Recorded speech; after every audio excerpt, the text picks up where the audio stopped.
to March 12th. This is something that's been war gamed for a very long time.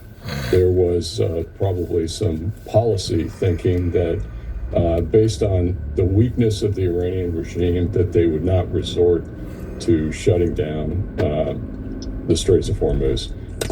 The Pentagon is now sending 5,000 sailors and Marines based in Japan with an amphibious assault ship, USS Tripoli, but it will take at least 10 more days to arrive. It brings additional aircraft to strike targets inland and going after Iranian small boats. It gives the option to go in and establish like a beachhead while we pull larger forces into the region. The U.S. military has long had plans on how it would keep the Strait of Hormuz open in these circumstances. General Joe Vautel says he wishes the U.S. had built a coalition sooner. Some of them have some very unique capabilities, but those are kinds of things that have to start early.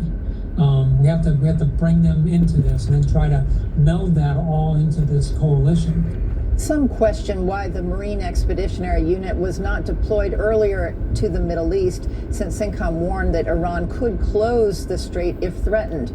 Bottom line, the U.S. Navy is stretched thin with assets deployed to the Caribbean and not wanting to leave a vacuum in the Pacific, Brett. Okay, Jen, thanks. Hotels and airports still being hit by Iranian drone strikes all across the Middle East. Fox News correspondent Nate Foy is live from Tel Aviv. Nate. Hey, Laura, good evening. So tonight, Iran and its proxies continue firing on Israel and other countries in the region, firing ballistic missiles at Israel 7 times. And tonight, we're learning of an Iranian drone strike at a high-profile Baghdad hotel. Take a look at this new video tonight. This is in Iraq's Green Zone. It's the Al Rashid Hotel, where diplomats will often stay. A drone hit the top floor there. You can see it caused a fire. Another Iranian drone caused major flight disruptions at Dubai International Airport today. Iran also attacked Qatar, Bahrain, and the United Arab Emirates throughout the day. Before that, debris from an intercepted missile caused damage in Jerusalem, just blocks from the Church of the Holy Sepulchre. This is where Christians believe Jesus was crucified, buried, and resurrected. In northern Israel, at least 7 people are injured from Hezbollah rockets. Take a look at this video. This is after Israel launched a ground operation into southern Lebanon. Meanwhile, President Trump is applying pressure on fellow world leaders to help open the Strait of Hormuz. The president said he thinks that France will help. British Prime Minister Keir Starmer appears hesitant to send warships, but he did acknowledge British drones that can operate underwater to destroy naval mines. U.S. strikes, meanwhile, continue around the clock. Central Command says they've now hit more than 7,000 targets and sunk over 100 ships since the start of Operation Epic Fury, and they have now developed their strategy to not only take out ballistic missile stockpiles, but also the manufacturing capability to replenish those stockpiles. Also, Axios is reporting tonight that U.S. envoy Steve Witkoff has had direct conversations with Iran's foreign minister about ending the war, but President Trump says the deal is not good enough yet, and the U.S. is continuing to apply military pressure. We'll send it back to you, Laura. All right, Nate, thank you so much. Let us bring in retired Navy SEAL and host of the Everyday Warrior podcast, Mike Sarraille. And Mike, I'm going to pick it up where Carly's question left off. If all of those countries, Trey said there are some that have said they are not going to provide warships, but if all the rest of them ultimately provide warships, and we're talking the countries that benefit from oil flowing through the Strait of Hormuz, would that end Iran's ability to disrupt passage through the Strait? Yes, and him, you should have asked Iran. It would. It would. You guys have to understand that, the Strait of Hormuz is Iran's gun to the global economy's head. That's what their playbook has always been. So these escorts are no longer about ships. It's about resecuring the energy markets.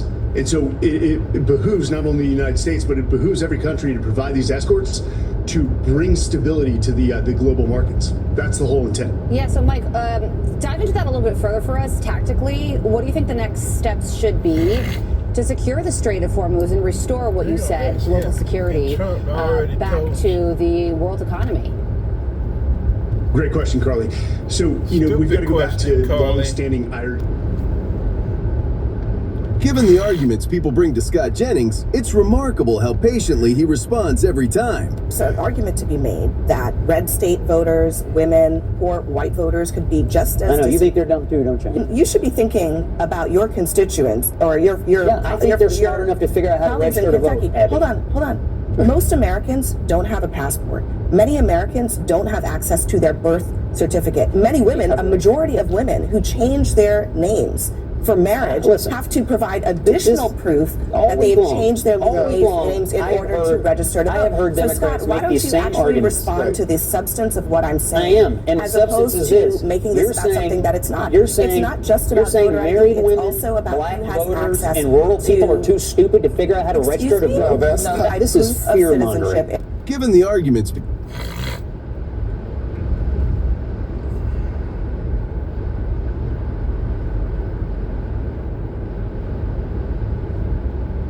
Six weeks of searching for Nancy Guthrie.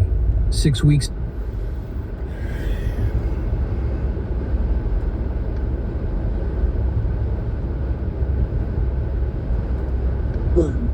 You always just want to be happy. It doesn't matter in what way or how you get it. You just want to be. The drone's supposed to be collecting it. So, but he's out in broad daylight in a coffee shop getting coffee like everything is good in the hood. That's an AI, honey. And if he ain't dead, where is Netanyahu at? Where he at? And then towards the end, I'm going to sprinkle in some Fulton County. Yes. Okay, I see the judge here. Hi, Judge. How are you? All right. All right, so listen, I want to start off with Oscars. The Oscars. Oh, and before we get started, guys, please like the video, share the video, subscribe to the channel, hit the bell button. I do have a goal. If you would like to send in a question or comment, please do so via super chat and get in that comment. Just give him a sec. Yeah, just give the judge a sec. He'll be right back. There you go. Now you're still black and I can't hear you. That's the point, eh? You're black and I can't hear you.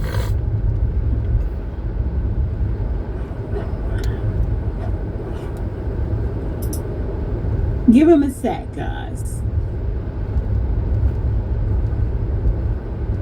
Bear with us.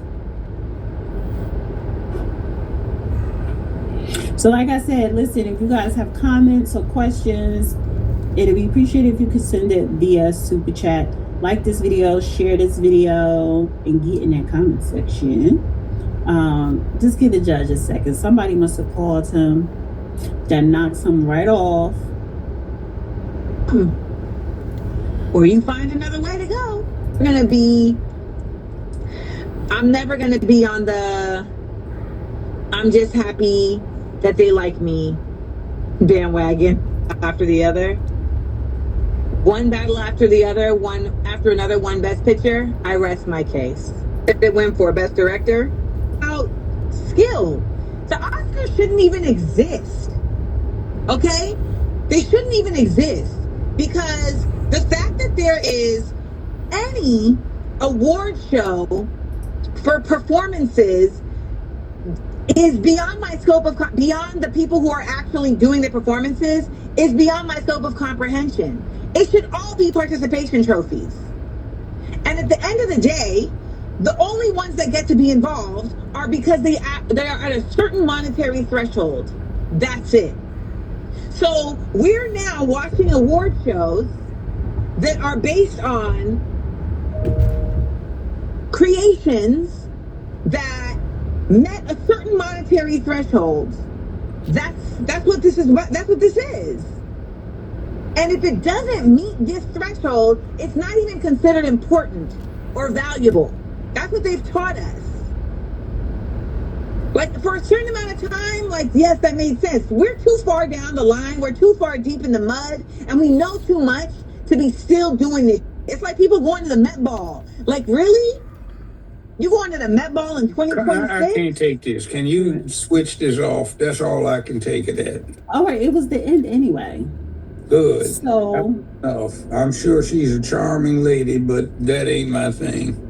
It's not like about the your whole thing, bit, it's about her message. Oscars, Hollywood, and anything. People pay attention to this fictionalization of reality, and no attention is paid to the reality. The things that we are going to talk about dealing with the Middle East are the subject matter of fiction in some years, but people would rather deal with the fiction, the fevered imaginings of this Hollywood crowd that is expert in fantasy and make-believe than in the reality. That always gets me. Yeah, And but it's she what was, the I think she Romans was taught. talking to that too, how Well, I know, but that whole presentation. when she I'm was on her sure- live. Yeah, it was I'm her sure live. it's nice and some people like it, but I Yeah. just don't. I'm sure she's a nice yeah, lady, yeah. but it just irritates me when I hear stuff put that way. Right, she was talking. You know how people go live on Instagram and they talking to their audience on their phone. So it was a casual conversation. It wasn't like when we do a show and doing commentary. So that's why it was like that.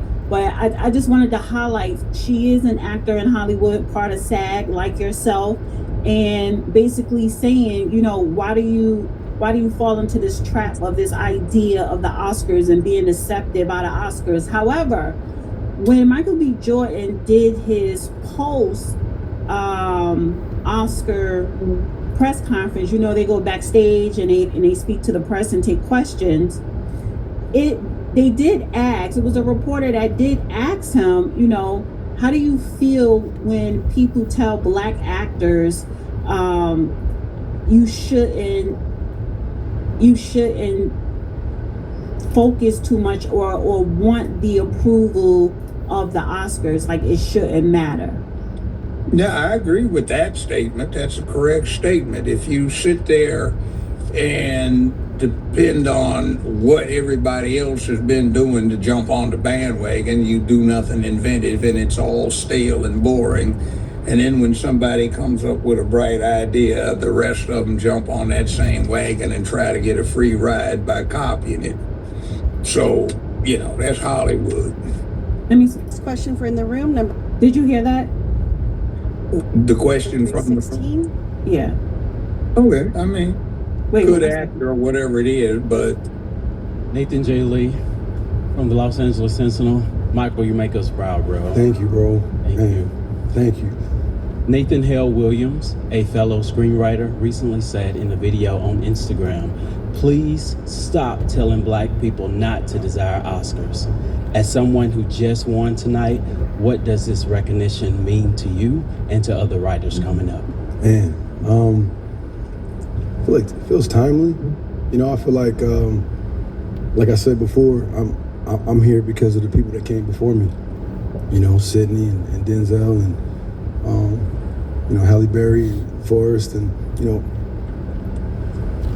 all those actors who graced the stage and not looking for awards and not looking for acknowledgement. They're artists. They want to do the work, you know, and that's something I've always focused on, was trying to do the work. My father always told me, don't expect anything to be handed to you, you know, do the work, you know, and everything else is going to figure itself out. And you know, there is a selfishness in understanding that in your craft, in your industry, this is a pinnacle, and this is what, you know, our industry standard is. This is what we put value on in a big way. That competitiveness, you do want that, you know. But at the same time, there's a, you know, what's for you is for you, and you can't take anybody's blessings away from anybody else.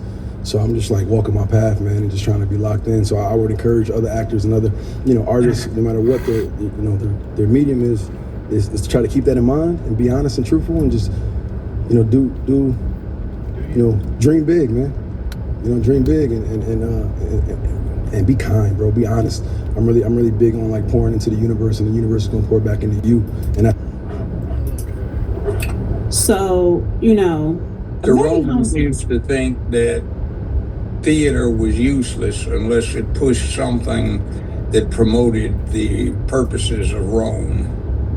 So the question you have to ask is the same one. What purpose does the entertainment push? Now, okay, fine, all that other stuff about having a dream, it's like, okay, that, at this late removal in life, that kind of offends me that somebody should be talking about God is blessing somebody because they can make believe or come up with fantasy that distracts. Okay, yeah, wow. What difference does that make in the scheme of things? Except it's entertaining sometimes. So is gambling, so is watching a football game, so is going out and playing golf or bowling or hunting or fishing. Except some of those sports have a greater utility and carryover into the real world that says, okay, this really counts, this will make a difference in what happens to you day after tomorrow. That won't. So that's why Rome had a certain attitude toward its entertainers, and we don't. It's also an exemplification of why we don't have any Thurgood Marshalls, Malcolm X's, H. Rap Brown, Frederick Douglass's, W.B. Du Bois, or anything like that. We've got a bunch of Cory Bookers, Maxine Waters, and Chicken George Sharpton, and what's his name? Pulpit Pimp, Pastor Bryant. Yeah, and all of that crazy bunch. And what's the one, the little arrogant somebody that was Obama's little spokesman that has the show these days, the little round guy. Who? Obama? No, the commentator. There's the little round commentator. Roland Martin. Well, I'm about to play. Roland Martin. Roland Martin. Yeah, anyway. I mean, see, when your heroes become people who are into fantasy and make-believe instead of real-world heroes, because you have none, you're in a pretty pathetic position. Not taking anything away from the people who do what they do. No. I agree with that. I accept that, and that's it. Because why don't we have this kind of attention paid to the cost of food, gasoline, the work conditions, the fact that our cities are full of rampant violence, theft, and death, and insane killing of somebody that's your neighbor just because you're angry at yourself and nobody gives you a purpose, a duty, a responsibility to carry out, and you're supposed to be some helpless, grown little spoiled brat who's supposed to be taken care of by some big tranny, I guess it's tranny big sister or something, who's supposed to take care of your dumb behind, and you're not supposed to do anything and never grow up. I mean, it's offensive, and that's one of the problems we're having with the rest of the world. We represent the most corrupt aspect of the Western world, and maybe what we're running into is not fanaticism for third world purposes. It's like decent people saying, okay, we have rules, and this stuff is just, an anathema. It's anarchy in the human condition. But this is why I do respect Ryan Coogler and Michael B. Jordan, because they know that it's Hollywood, and they're saying, listen, I love what I do. It's a craft. I'm here to entertain, to be creative. A lot of it is with a message or whatever.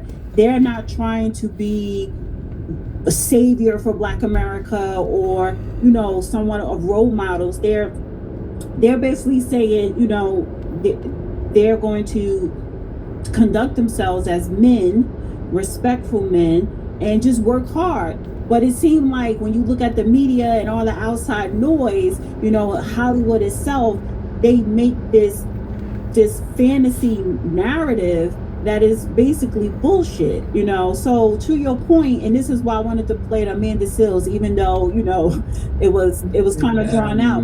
But at the end, she said, let me just say this. At the end of what she was saying is people still going to the Met Gala, and I don't know if you ever heard of the Met Gala. That's $50,000 plus a ticket, and then you got eggs costing $7. So the average person can't even afford eggs, but you wealthy Hollywood celebrities paying $50,000 plus to get dressed up to go to a Met Gala. So it's like, where's the priorities or responsibilities, or just having a reality check of what's really going on in the world? Been there, seen that, done that, enjoyed that if I chose to, which I didn't because I thought that was a complete waste of time to go do that. But I was there for 15 minutes. I guess I got to the top of what I was doing out there with that. It was revolting, and I had to repress waves of nausea on a periodic basis for being involved in it. It's sick. Well, I wanted to play this clip here because this is... Except if you portray a message, which I always try to do. And that's why you respected, that is why you respected the movie Sinners, because it did portray a message and a time period, and it was delivered well, and that's why you respected. Yeah, it was an entertaining movie on the vampire theme, and I enjoyed it. I didn't like that scene of the fantasy regression in music. I thought that was a complete waste and took up too much time in the movie. But, you know, that's Hollywood. And they always have to throw in their little 2 cents to ruin, which is something otherwise good. Yeah, okay. Well, I want to play this clip of Charlamagne kind of just being stupid. Oh, this is another idiot. This is supposed to be one of our... We are supposed to emulate somebody. This is it. Come on. Timothée Chalamet hasn't had a good Oscar campaign. Now, the best thing that happened to Michael B. Jordan, the best thing that happened to Sinners, was hiring that guy to say nigga at the Baptist. What a take. That was the best thing. That was the best PR. Just slow down for a second. I just want to give you a little chef's kiss right here. That was the best PR. Because now the Oscar's like, man, if we don't give it to him. You see what I'm saying? He changed the tide. You get the guy. Momentum was going with Timmy. It was going with Timmy. You get the plant to go there to Tourette's joint. And that's why they probably left it in the edit, even though they cut out the other stuff. You see what I'm saying? Yells out, nigga. Oscar. You go take that little BAFTA. Whoever got the BAFTA. Michael. No. He didn't win the BAFTA. Michael won the SAG. Which increased his chances of winning the Oscar. That's you know what I'm saying? And he won the SAG after they hired the guy to say. So are you saying that he should be grateful that? What are you saying? I'm saying that he's going to win. Right? By the way, he should win anyway. I mean, he played 2 goddamn roles in one movie. He played 2 twin brothers and made them both very distinctive. It was a phenomenal. I'm not playing the whole thing, but he's basically saying... please, that's revolting. He's so ignorant. These two need to get bass in their voice, first off. And then this fool calling himself Charlemagne the God, the real Charlemagne, Charles the Great, was apparently a 7 foot 1 inch tall giant, about 5 foot 4 inch, 5 foot 6 inch otherwise men, who made Adolf Hitler look like a Boy Scout in terms of the slaughter of people that he was responsible for. I think he killed 120-some thousand people because their funerary practice was to cremate their dead rather than bury them. I mean, he was a real wacko. So a lot of what Europe got into that resulted in the world wars and 1,000 years worth of nastiness can be attributed to the person whose name he wants to adopt. This is what I'm talking about. Why is this what young black folk have to listen to in terms of guidance? It's sickness, it's perversion, it's degeneracy. It's weakness that leads to hard times. And, you know, what do we say about that? Hard times make hard men. Hard men make good times. Good times make weak men. Weak men make hard times. It's a cycle, and we need to get the hell away from this cycle of hard times, weakness like this produces. So anyway, I can't take this kind of stuff, please. So this is the last clip I want to play talking about Sinners, because we briefly spoke earlier about contracts in Hollywood. So this was a clip of Ben Affleck touching on the deal that Ryan Coogler made with Warner Brothers with the movie Sinners. Let me see. People will tell you now, like, it's very, very difficult to make a movie for less than $25 million, right? Yeah. And 25, and it can go up very quickly as soon as you got a big stunt unit or big action stuff or visual effects. And here's the thing with theatrical, which is why it's very hard. Like, you spend about the same amount that you spend on the movie to advertise the movie. So if you spend $25 million to make the movie, you $25 million to advertise the movie. So now you got $50 million into the movie. And from the movie theaters, you get back roughly 50%. So if a movie makes $100 million, you get back $50 million. So if you get back $50 million, that's you $25 million movie got to gross $100 million, just in simple math. And there is a tail and there are secondary revenue streams, but that's one of the things that has made it really hard to get theatrical with that, and the fact that people now go, this movie looks good, but I'll see if it comes on streaming. And so those two factors are really what's caused, why you see mostly the movies that come out in theaters are, Avengers and or Avatar or whatever it is. A movie with that Ryan Coogler, who's a huge commercial director, and Michael B. Jordan, who's a huge movie star. That's considered kind of a risk because it's not like a sequel, right? And even that comes out and blows up and it's a big hit. Now, they'll make Sinners 2, 3, 4, 5, and 6, but to do something original, that's really, where those guys had to go out and really kind of use all their credibility and cachet to convince people to do that movie. Well, similar to like you did on Sinners, he kind of like did like an artist equity type of thing with how he structured his deal and how he. Ryan's a really, seems like a very, very smart guy, and he did a really smart thing with that deal, which is that he kind of related to this idea of kind of ownership. Like talking about the Air and the Jordan deal earlier, like you're going to get the movie and you're going to release the movie, but like. They're going to be participants in it, and they got what's called a reversion, so that Ryan and I assume, the other principal creators, the movie reverts back to his ownership. Because there's a lot of value in a movie. The movies that are really successful, they have a lot of value in what's called like the tails. Like that's why, people they'll still license a movie for $10, $20 million to Netflix or Prime or Max. That's been out a long time ago because people will still watch it if it's like a big hit. So now Ryan will be able to not just get a piece of it now, but in 10 years, when they're going to license Sinners again, that's going back to him. And he bet on himself, right? And it really now accrues the value of that. Very, very sharp, very innovative. It was very controversial. A lot of people were on the studio side were mad at Warner Brothers because it was like, oh, you're giving away this value. But that's an example of like using that leverage. It's like, okay, you figure this guy's so good and he's got this cast and this script so good. He's like, this is what I want. Change the business, essentially. Okay, translation. I know what he's talking about. That assumes that you've got an industry that deals with their contract obligations straight up. They don't. Ninth Circuit tried to teach them a lesson in 2011 when ABC and Disney violated their contracts allegedly with the cast crew production of So You Want to Be a Millionaire.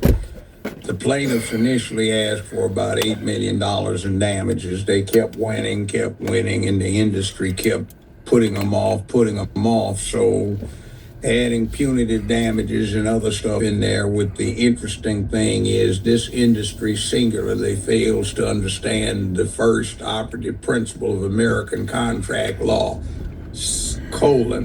all parties are expected to deal in good faith. Perhaps we can correct this. So instead of the $8 million, the judgment was $580 million, and that's up over $1 billion now.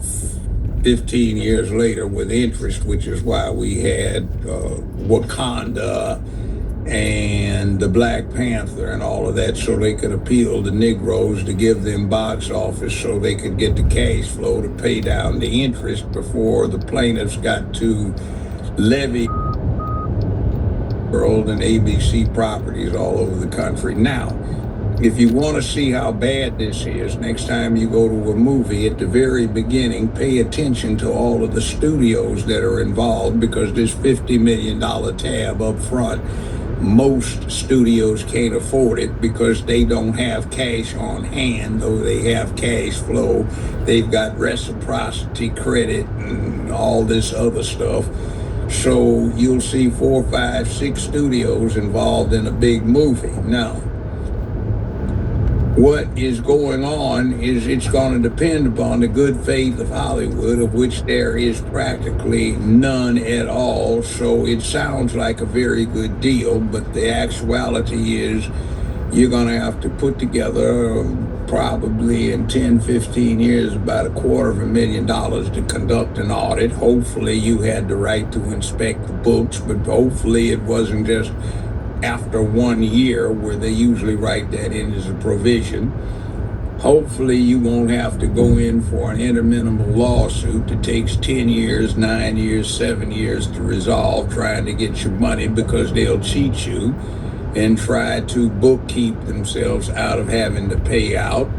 Next thing, somebody might think in headquarters they're paying out, but some of the lower level executives are stealing the money so they can take your residuals, so to speak, or your benefits 10 years from now, and they can channel them into some production that they want to put on so they can get a claim to fame in Hollywood, and it's a mess. So what you wind up with may look like it's straight innovation. Like, I had 45% of the unadjusted gross from the first dollar with CBS, and I never got any of it. My lawyer turned up dead a week before the action was supposed to be filed.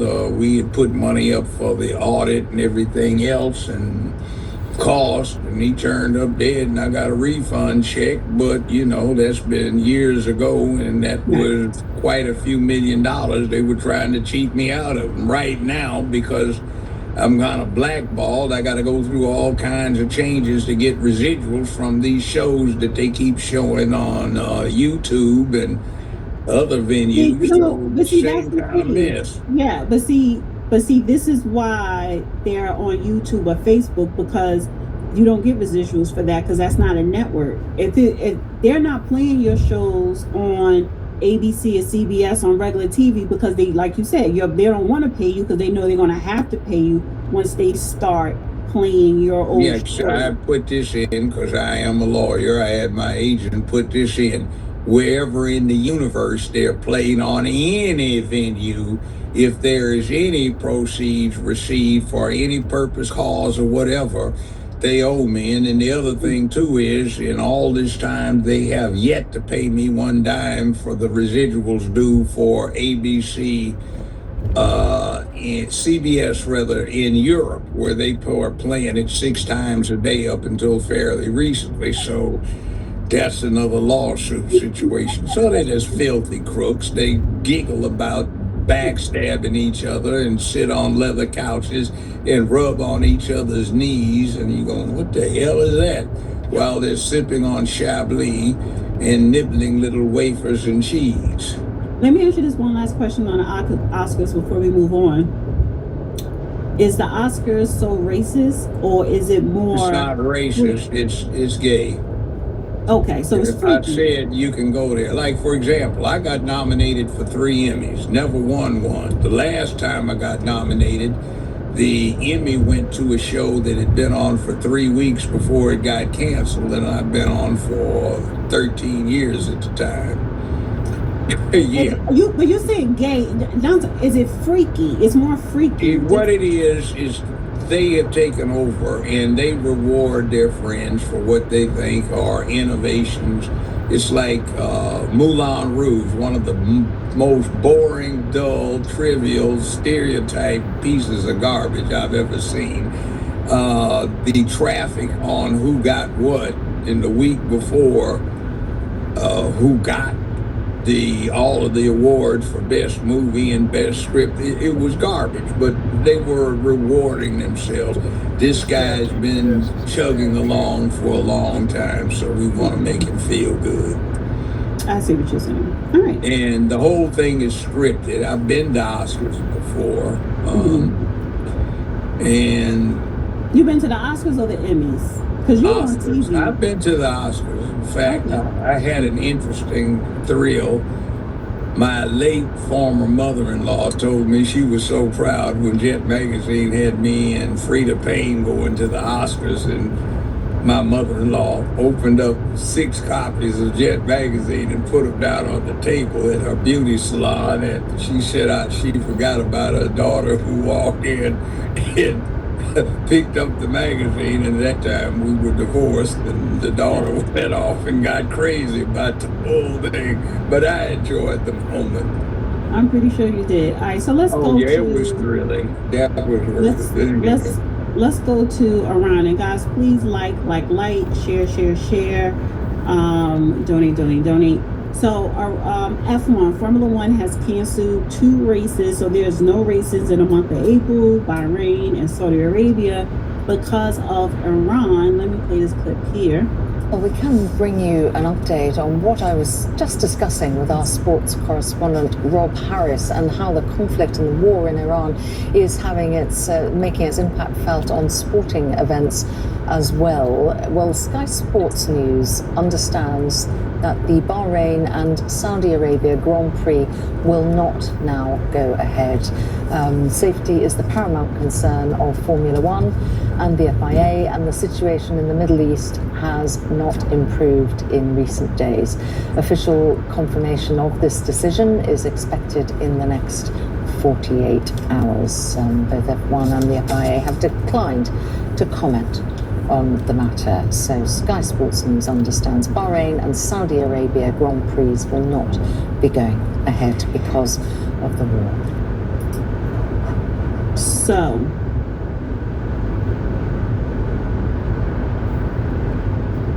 yes, Miss Monroe. Hey, how's everything going? Right.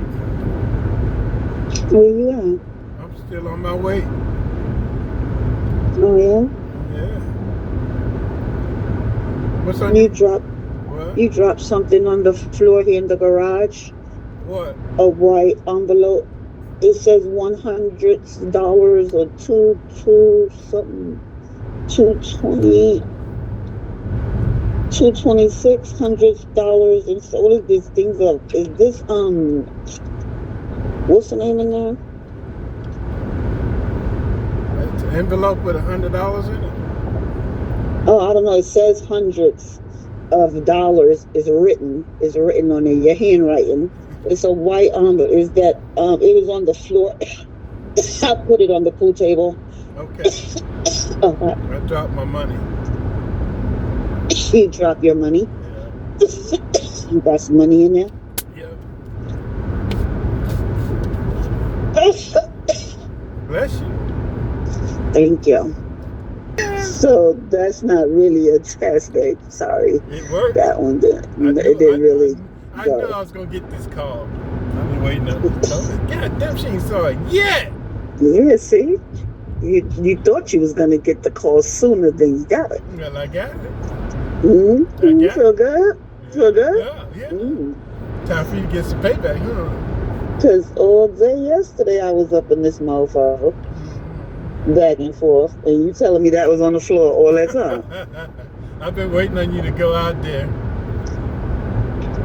Didn't see it. Just see what you're going to do. But it just took a little longer. Yeah, I just picked it up and I seen it. I had to put it where you could see it. Like I tried. You should have put it on the chair where I smoke. No, then you wouldn't know I intentionally put it there. I make it seem like it fell out of my pocket. You're so funny. Yeah. Gotcha. Not. Now you can put it in the garbage, baby. Okay. I'll leave it. Matter of fact, I'll leave it on the floor for you to come and pick. No, joke's on you. Joke's on you. You been down there and picked that shit up. Yeah, because it's on the floor. Duh. Let me see. I ain't even see the writing. I just seen something on the floor. I didn't see the writing. Yeah, and I seen that. Yeah, I was like, what is that? And then I opened it, and but there's no joke here though. I don't see anything funny. You picked it up. Okay.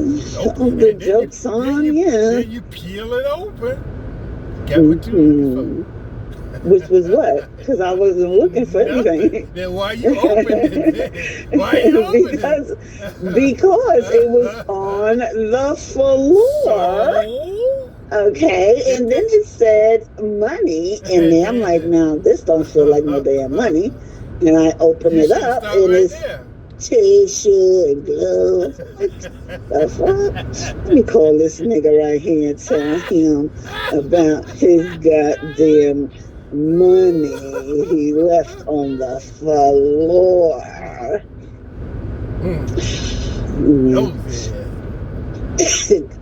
Catch a good little laugh early in the morning. There you go.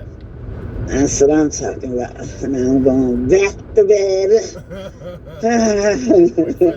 Wait for the next setup.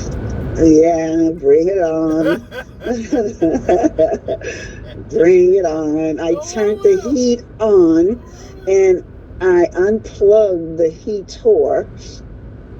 So no heaters is on in the house, but the heat is central heat is needed. The one upstairs don't work.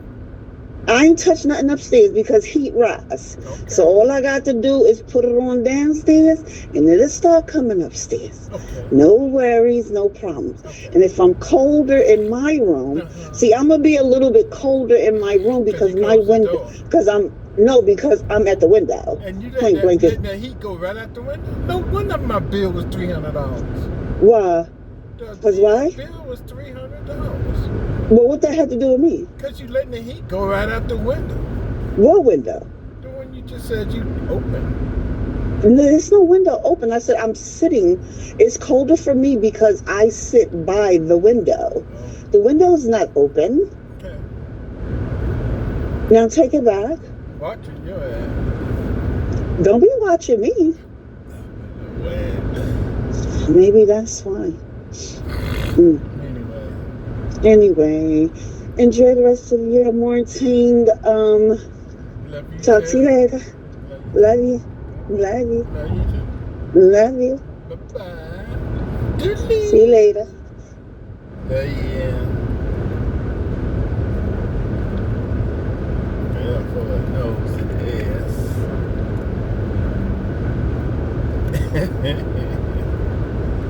Set it up.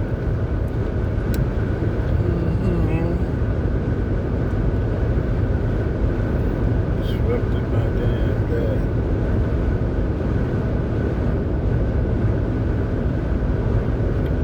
The mailman gets arrested for stealing checks. No postal carrier who has just made the biggest mistake of his life.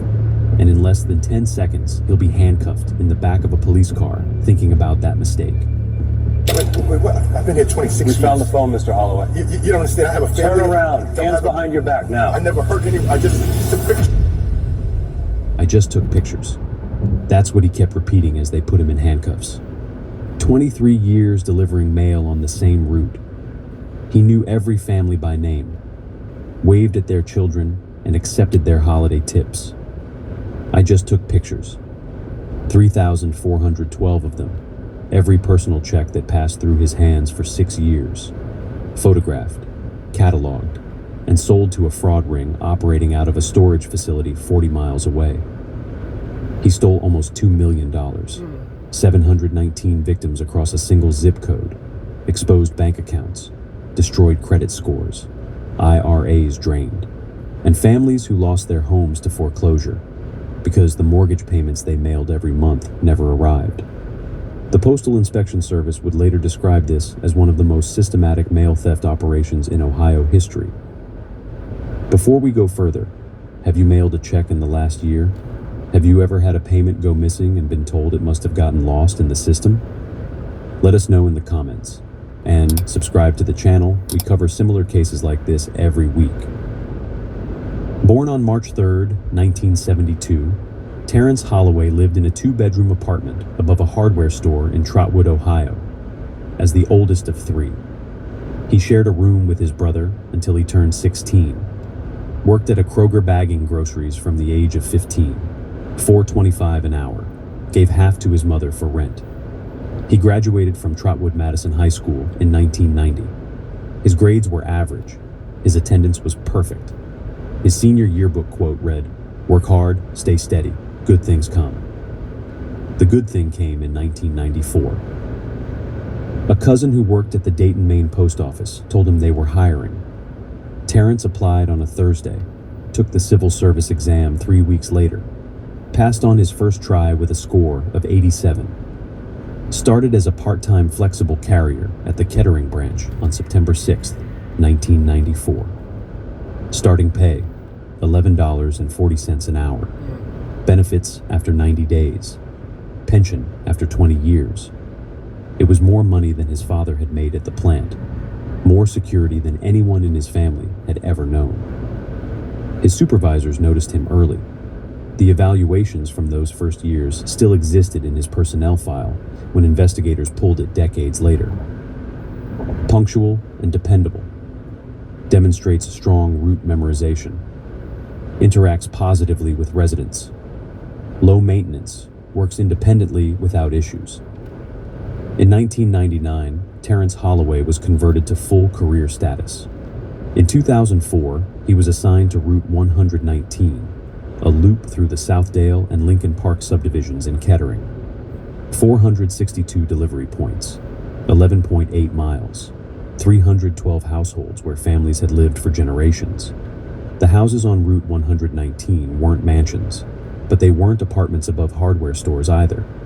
These were 3-bedroom ranches with attached garages, split levels with finished basements, brick colonials with American flags by the door. The people who lived there were teachers, middle managers, small business owners, retirees who had worked 40 years and earned the right to sit on their porches. They wrote checks for everything: mortgage payments, car notes, insurance premiums, quarterly taxes, donations to their churches, birthday money for grandchildren in other states. Every month, thousands of dollars in paper passed through Terrence Holloway's hands. For 19 years, he delivered it without incident. Then something changed. The United States Postal Service processes 425 million pieces of mail every single day. Letters, packages, postcards, legal documents, tax returns, checks written in ballpoint pen, sealed in paper envelopes, dropped in curbside boxes with little red flags raised. For suburban routes like Route 119, the letter carrier is the entire system. There is no security checkpoint, no signature log, no photograph documenting which pieces of mail were collected from which address. A homeowner raises the red flag. The carrier stops. The envelope goes into the satchel. The flag goes down. What happens next is a matter of trust. Carriers are required to transport collected mail directly to the processing center at the end of their shift. From there, outgoing mail is sorted, postmarked, and sent on its way. The process is designed for speed and efficiency. It is not designed for verification. If a letter vanishes between the mailbox and the processing center, no alarm sounds. No flag is raised. The sender assumes it was delivered. The intended recipient assumes it was never sent. The Postal Service has no record it ever existed. The only protection is the carrier's integrity. Federal law takes that integrity seriously. Under 18 U.S.C. Section 1708, mail theft by a postal employee is a federal crime carrying up to 5 years in prison per offense. Postal inspectors conduct random vehicle checks. Supervisors perform quarterly route audits. Undercover integrity tests are deployed at stations with elevated complaint rates. At the Kettering branch, the audits were documented. The vehicle inspections were logged. The integrity tests were conducted according to schedule. None of them caught Terrence Holloway. In 23 years at the same station, he was subjected to 4 vehicle inspections. Each one lasted under 15 minutes. Each one resulted in a notation that his vehicle was clean and organized. No mail was ever examined. No questions were ever asked. It started in August 2017. Terrence Holloway was sorting outgoing mail in the cargo area of his LLV, the boxy white delivery truck that is the workhorse of suburban routes. He was parked on Willowbrook Drive, 3/4 through his loop. The air conditioning in the truck had been broken for 2 weeks. Maintenance kept saying they'd get to it. He was sweating through his uniform when he noticed the envelope.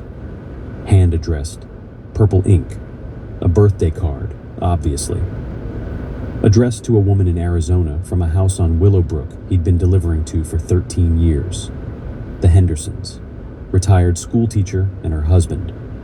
They sent birthday cards every month, anniversary cards, sympathy cards, always with checks inside. Terrence held the envelope up to the light. He could see the outline of the check. He could see the amount written in the memo line, $300. He didn't steal it that day, but he photographed it, front and back, the routing number, the account number, the signature. The connection was a man named Jamal Hicks. Hicks ran a check alteration operation out of a storage unit in Middletown, 40 minutes north on I-75. The setup was simple. Checks were photographed. The images were sent via encrypted messaging app. Hicks's people used the routing and account information to create counterfeit checks, or they chemically washed the originals and rewrote them to different payees. The funds were deposited into a rotating network of accounts opened with stolen identities. Terrence was paid $50 per check, cash, handed to him in the parking lot of a Meijer on Wilmington Pike every Tuesday evening. No records, no deposits, nothing traceable. At $50 per check, the math was simple. 15 checks a week was $750, tax-free. 30 checks was $1,500. By the spring of 2018, Terrence Holloway was photographing an average of 41 checks per week. He had developed a routine. He would collect outgoing mail normally throughout his route. Then he would park in a cul-de-sac on Stockton Avenue, a dead-end street with no houses facing the road. He would sort through the stack. Anything with the weight and feel of a check got opened, photographed with a tablet he kept wedged between the seats, resealed with a glue stick, placed back in the stack and delivered to the processing center as though nothing had happened. The victims received their mail intact, a birthday card, a thank you note. What they didn't receive was the check that had been inside. The complaints started arriving in early 2018. A retired nurse on Ackerman Boulevard called her insurance company about a cancellation notice. She'd sent the quarterly premium 3 weeks earlier. The check had never arrived. A widower on Glenbeck Drive received a delinquency notice from his mortgage servicer. The payment had been mailed on time. It had never posted. In each case, the post office response was the same. Mail delays occur. Please contact your bank. Please issue a replacement check. Please accept our apologies for the inconvenience. No investigation was opened. No one realized that every complaint came from the same route. Warren and Mildred Townsend purchased their home on Rushmore Drive in 1987. He was a supervisor at a tool and die shop in West Carrollton. She was a nurse at Kettering Medical Center. They raised 2 children in that house, paid the mortgage on the first of every month, by check, mailed from the curbside box. For 34 years, the system worked. Warren retired in 2019. Mildred retired the year after. They had a plan. Pay off the house by 2024. Travel. Spend winters in Florida with their daughter. They were 11 months from owning their home free and clear. The certified letter arrived in April to 2023. Mildred was standing in the kitchen when she opened it. Her hands were trembling before she finished the first paragraph. $19,612 in arrears. Payments missing for 7 months. Foreclosure proceedings would begin in 60 days. Warren called the mortgage servicer that evening. He had the carbon copies from their checkbook. He had the bank statements. The representative put him on hold for 18 minutes. When she came back, her tone had changed. The payments had cleared, she confirmed, but not to the mortgage company. The checks had been intercepted. The payee names altered. The funds deposited to accounts the Townsends had never heard of. 7 months of payments, $18,200, gone. Their son, Keith, was a network security analyst for a healthcare system in Columbus. When his parents called him that night, his mother crying, his father silent with rage, he drove to Kettering the next morning. He spent the following 8 weeks investigating. Keith started with his parents' mail, built a spreadsheet, contacted neighbors' neighbors, posted on the Kettering Community Facebook group asking if anyone else had experienced missing payments. The responses overwhelmed him. Dozens of families, the same pattern, lost checks, mysterious late fees, insurance cancellations, credit damage that appeared from nowhere. One elderly man had been denied a car loan because of delinquencies he didn't know existed. A young couple had nearly lost their health coverage when premium payments vanished. Every single one lived on Route 119. On June 14th, 2023, Keith Townsend filed a formal complaint with the United States Postal Inspection Service. He attached 43 pages of documentation, victim statements, financial records, a map with every affected address highlighted in red. Every address was on Terrence Holloway's route. The complaint arrived at the Cincinnati field office of the Postal Inspection Service on June 16, 2023. It was assigned to Inspector Lydia Okonkwo, a 12-year veteran who specialized in internal theft cases. Within 72 hours, she had identified Terrence Holloway as the carrier for Route 119 since 2004. She pulled his personnel file. 23 years of service. No disciplinary actions. Evaluations that described him as steady and low maintenance. Within 2 weeks, she had subpoenaed his financial records. Terrence Holloway earned $54,380 in 2022. His wife, Carolyn, earned $29,000 as a part-time bookkeeper. Combined household income, $83,000. In the same year, the Holloway family deposited $118,000 in cash and money orders across 3 different credit unions. They paid off their minivan. They paid cash for a hot tub installation. They took 2 vacations to Biloxi, Mississippi. They helped their daughter with a down payment on a condo. On July 8, 2023, Inspector Okonkwo arranged covert surveillance of Holloway's route. An unmarked vehicle with tinted windows followed him from the Kettering station.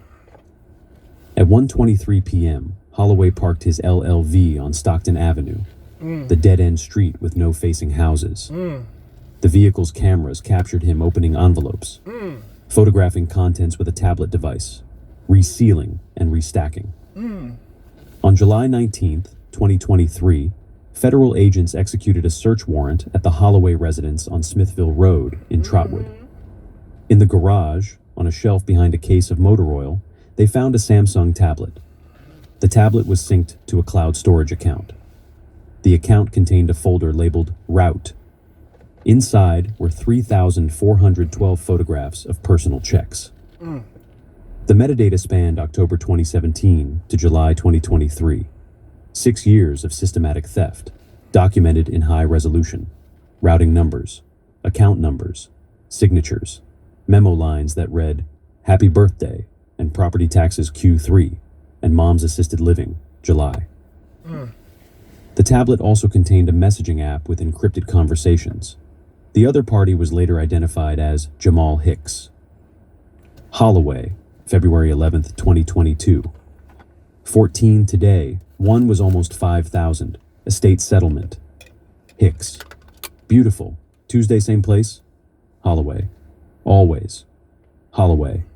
May 3rd, 2022. Lady on Ackerman keeps sending insurance checks. 4th one this year. Hicks. She insured for everything, LOL. Holloway, September 17th, 2022. Mortgage check, $4,200. Big house on Rushmore. That was Warren and Mildred Townsend's address. These stories don't get covered enough.